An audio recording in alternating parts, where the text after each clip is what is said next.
You are now stepping out of the shadows of Egyptian bondage and onto the stage of history, but the promise is still hanging by a thread.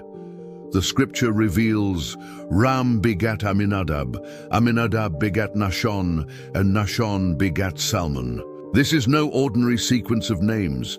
It is the divine muster roll, charting the lineage of the king through the most miraculous, turbulent period in Israel's history, the Exodus and the 40 years in the wilderness. I promise you will see how these three men, barely footnotes in the grand epic, were the hidden spiritual backbone that carried the royal covenant from slavery to the threshold of the promised land, proving that leadership is often about humble, faithful presence in a moment of crisis. Let's trace this journey. Amminadab was born a slave in Egypt, but he lived long enough to witness the 10 plagues and walk across the parted Red Sea. His son, Nahshon, carries the weight of history. His story, though brief in the Old Testament, is monumentally important. Nahshon was the leader of the tribe of Judah during the wilderness journey, Numbers 1.7. He was a man of action, for tradition holds that when the Israelites stood paralyzed at the Red Sea, uncertain whether to advance, Nahshon was the first to step into the water, trusting me until the waves reached his neck, thereby forcing the miracle to begin. He didn't just walk the path of faith, he pioneered it, demonstrating the kind of radical, initiative-taking trust required to lead my people. This reveals why his name is critical in the messianic line.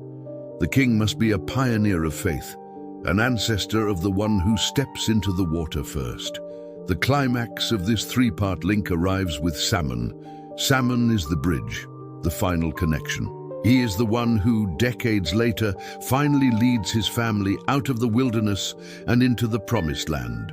But most critically, Salmon is the one who marries Rahab, the prostitute of Jericho, which we previously discussed. This union, which anchors the royal lineage in a Gentile woman, is the ultimate statement of Nahshon's righteous leadership being perfectly fulfilled.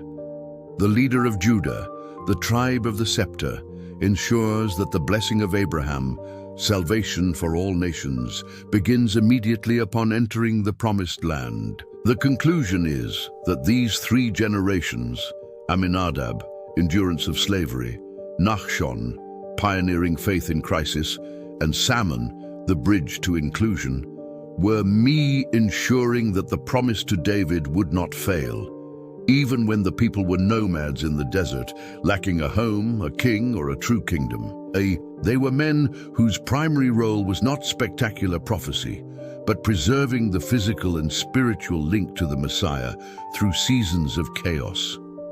The moral of the story is this: the most influential acts of faith are often those performed in the middle of your journey, under duress, and without immediate recognition. Do not despise the position you hold.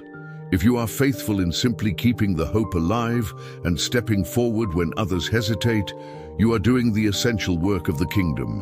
If Nahshon's pioneering spirit inspires you to step into your Red Sea moment, hit the like button and subscribe. For our next and highly anticipated video on Matthew 1-6, we are focusing on the great King David. But first, tell me in the comments, why did Matthew include the shocking detail of the wife of Uriah refusing to even speak her name Bathsheba?